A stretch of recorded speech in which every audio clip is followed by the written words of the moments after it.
ہاتھ بہت مضبوط تھے، تلوار بہت بھاری تھی. کبھی ترکی جانا ہو حضرت ہے کہ آپ ترکی میں جو وہ ہے میوزیم ہے تبرکات والا توقع کے سرائے جس کو کہتے ہیں، اس میں حضرت صحابہ کی کئی تلواریں ہیں، کئی ہزار. تو حضرت خالد بن ولید رضی اللہ عنہ کی تلوار سب سے لمبی ہے اور حضرت علی رضی اللہ عنہ کی تلوار سب سے چوڑی اور بھاری ہے. اسے اٹھانے مشکل کام ہے اور اس سے اٹھے گی نہیں، پکی بات سچ کہتا ہوں. حضرت علی رضی اللہ عنہ اب وہ آدمی جو ہے اس نے سمجھ لیا کہ میں تو گیا، اب تو جان جانی ہی ہے، کچھ بھی نہیں کر سکتا. ایک کام کر سکتا تھا، اس نے حضرت کے منہ پر تھوک دیا، بھٹا کے آنا کرتا کی مثال. اب آپ کا کیا خیال ہے کہ وہ آدمی کافر ہے اور مقابلے میں دب چکا ہے اور مارنے کا ارادہ ہے اور اس نے تھوک بھی دیا، تو اب اور جلدی مارا جائے گا. اس کو قاعدے کی بات تو یہ لگتی ہے مگر یہ دنیا کا قاعدہ ہے جن کی تربیت حضرت محمد رسول اللہ صلی اللہ علیہ وسلم کی باتوں میں ان کا قاعدہ الگ ہے. حضرت علی رضی اللہ عنہ بڑے کھڑے ہو گئے، اٹھ کر چھوڑ دیا. اور یقینی بات ہے کہ تھوڑی دیر تو اس کو یقین بھی نہ آیا ہوگا کہ میری جان بچ گئی. اب اسے تعجب ہوا، اس نے دیکھا حضرت کی طرف اٹھ کے بیٹھا. ظاہر اس نے دیکھا اس کا سوال ہوگا، زبان سے کیا نہیں کیا معلوم نہیں، لیکن سوال یا نشان پر کیا ہوگا کہ بھائی کیا ہے، کیا ارادہ ہے، چھوڑ دیا کیا، میری جان بچ گئی کیا. بھائی ایسے ہی جیسے شیر کے سامنے کوئی آ جائے اور شیر چھوڑ کے چلا جائے، ایسے واقعات ہوتے کبھی کبھی.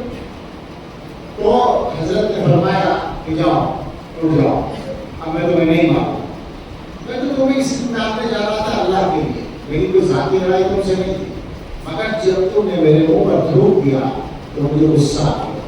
اب اس میں میری نفسانیت شامل ہو گئی، اب میں یہ عمل کرتا تو خالص اللہ کے لیے نہ.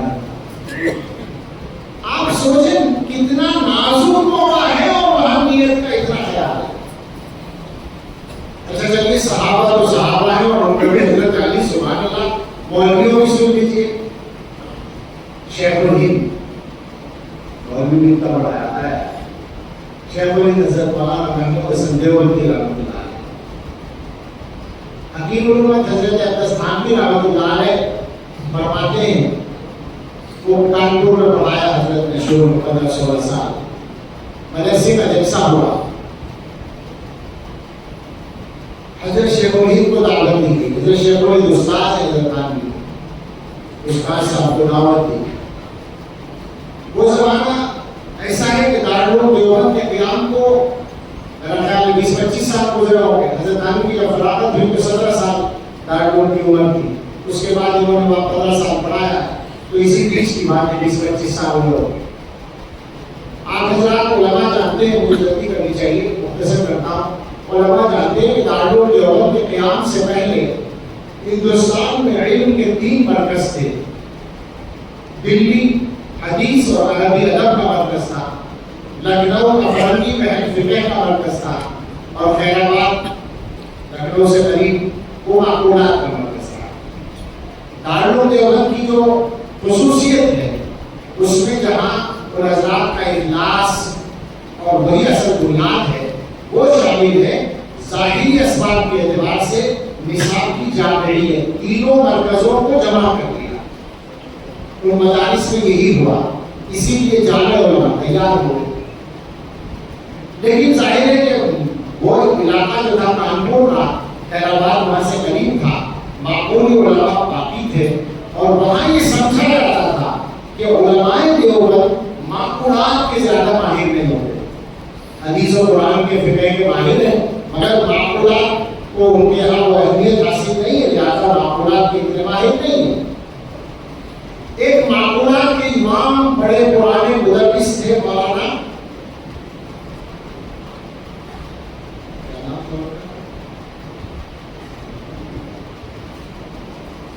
لطف اللہ علی گڑھی رحمۃ اللہ،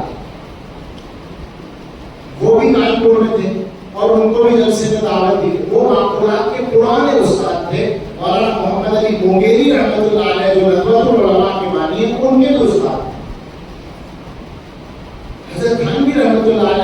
فرماتے ہیں کہ حضرت شیخ الہند نے ابایا سب تقریر شروع کی اور تقریر کے درمیان میں معقولات کا ایک مسئلہ آ گیا اور حضرت شیخ الہند رحمۃ اللہ علیہ کا جو علم ہے اسے سب جانتے ہیں، سب سے بڑا گہرا علم ہمارے عالموں کے فرزندوں میں، تو اس پر ان کا علم بہنے لگا، دریا بہنے لگا۔ حضرت تھانوی رحمۃ اللہ علیہ اس وقت جوان مدرس تھے، وہ یہ کہتے ہیں کہ میرے دل میں تمنا ہوئی کہ کاش مولانا لطف اللہ صاحب آ جائے تو وہ بھی دیکھنے کو علماء دیوبند کو معقولات میں کتنی مہارت۔ کہتے ہیں کہ تمنا دل میں آئی اور وہ آ گئے، دیکھا لاٹھی دیکھتے ہوئے چلے آ گئے، کوئی آدمی تھے، ان کو لایا گیا، لیکن جیسے ہی حضرت شیخ الہند رحمۃ اللہ علیہ کی نظر ان پر پڑی، حضرت نے ذرا سا دیکھا اور اچانک بلا تمہید تقریر ختم کر دی۔ حضرت تھانوی رحمۃ اللہ علیہ کو بڑی مایوسی، لیکن ہم کیا کر سکتے؟ جلسہ ختم ہوا، وہیں پر ایک اور حضرت نانوی کے شاگرد تھے، شیخ الہند کے ساتھی مولانا فخر الحسن گنگوہی رحمۃ اللہ علیہ، وہ بھی تھے موجود، وہ ساتھی تھے، تو انہوں نے کہا حضرت شیخ الہند سے کہ کیوں حضور اچانک تقریر کیوں ختم کر دی؟ تقریر کا تو وقت ہی آیا تھا، یعنی وہ بھی کوئی سوچ رہے تھے کہ وہ آئے ہیں، کیوں ختم کر دی؟ تقریر کا تو وقت ہی آیا تھا۔ علماء ذرا سنیں، علماء سنیں، پڑھانے والے سنیں، تقریریں کرنے والے سنیں، منبروں پہ بیٹھ کر خطابت میں جوہر دکھانے والے سنیں، امامت کرنے والے سنیں، وہ سارے لوگ سنیں جن کو نمایاں ہونے کا موقع ملتا ہے اور قابلیت جتانے کا موقع ملتا ہے، وہ سب سنیں اور دل میں بٹھا لیں اور دلہ میں باندھ لیں۔ شیخ الہند نے فرمایا میرے دل میں بھی وہی خیال آ گیا تھا، اس لیے میں نے تقریر کی۔ یعنی اب تقریر جاری رہتی تو مولانا لطف اللہ کے لیے ہوتی، اللہ کے لیے نہ۔ کتنی نزاکت ہے جناب عالی، سوچی ذرا، یہاں ہمارا یہ حال ہے کہ ہم تقریر کرنے بیٹھیں گے تو ہمارے دل میں یہ ہوگا کہ اس جلسے کا سب سے شاندار مقرر میں ہوں۔ پہلے ہی سوچ رکھا ہے ہم نے کہ ہم سب سے اچھے مقرر ہیں، اور اس کے بعد ہم امید رکھتے ہیں کہ مجمع ہماری تعریفیں کرے، یا بعد میں ہم سے کہا جائے کہ سب سے شاندار تقریر آپ کی ہوئی۔ اس خواہش کو نکالیے، ورنہ بس ورنہ تو پھر بن رہی ہے، ہو ہی رہا ہے، ورنہ اور کیا ہو رہا ہے؟ مجھے لطیفہ ہے، کاٹیا ورنہ کاٹی بات ایسی چل رہی ہے، کہتے ہیں کہ ایک شوہر اور بیوی میں یہ مسئلہ چل رہا تھا کہ شوہر صاحب کو بیوی صاحبہ سے کچھ کام ہوتا تھا تو وہ کہتے تھے کہ بیگم یہ کام کر دو، ورنہ اب ورنہ کے بعد چپ ہو جاتے تھے، تو وہ بیچاری سوچتی تھی کہ پتہ نہیں ورنہ کیا ہوگا، لہٰذا ڈر کے ہو جیسا بھی کام ہو کرتی، لیکن اس ورنہ سے پریشان بہت تھی۔ اپنی ایک سہیلی سے اسے بتایا کہ بھائی ہمیں تو ورنہ نے پریشان کر رکھا ہے، کیا مطلب؟ کہا یہ بات ہے، شوہر کہتے ہیں اور کہتے ہیں یہ کام کر دو ورنہ۔ اس نے کہا یہ مرد لوگ ایسے گروہ بٹھایا کرتے ہیں، ڈرا نہیں کرتے، اب کے جب ورنہ کہیں تو تم ذرا کاٹ کے کہنا کہ ورنہ کیا کرو گے، پہلے بھی علاج ہو جائے۔ اب کی بار نمبر آیا، شوہر صاحب نے کہا کہ بیگم ہمیں نہانا ہے، پانی گرم کر دو ورنہ کیا کرو گے؟ اب شوہر نے دیکھا کہ جواب کا غلط کیا، اس کا سے بولے ورنہ ٹھنڈے پانی سے نہائے اور کیا کریں گے؟ جناب عالی ورنہ ہی ہو رہا ہے، کیا ہو رہا ہے؟ بدلنا ہے معاشرے کو، بدلنا ہے اپنے آپ، اس کے علاوہ راستہ نہیں ہے ہمارے پاس۔ جتنے بھی کام ہیں سب کا مقصد ایک ہی ہے، مدرسوں میں دین کی اصل تعلیم کی اور دین کے سرمایہ کی حفاظت ہوتی اور ایمان کی تفصیلات بتائی جاتی، وہ بنیاد ہے۔ لیکن تبلیغی جماعت میں بھی یہی کام ہوتا ہے، ایمان سکھایا جاتا ہے، مضبوط بنانے کی کوشش کی جاتی ہے۔ خانقاہوں میں بھی یہی کام ہوتا ہے، ایمان سکھایا جاتا ہے، ایمان کو طاقت پر بنایا جاتا ہے، دل پر بیعت ہوتی ہے۔ اس کے علاوہ بھی بہت سارے دینی کاموں کے راستے ہیں۔ بے تکلف عرض کرتا ہوں، بغیر حیثیت کے عرض کرتا ہوں، مجبوری سمجھ کے عرض کرتا ہوں کہ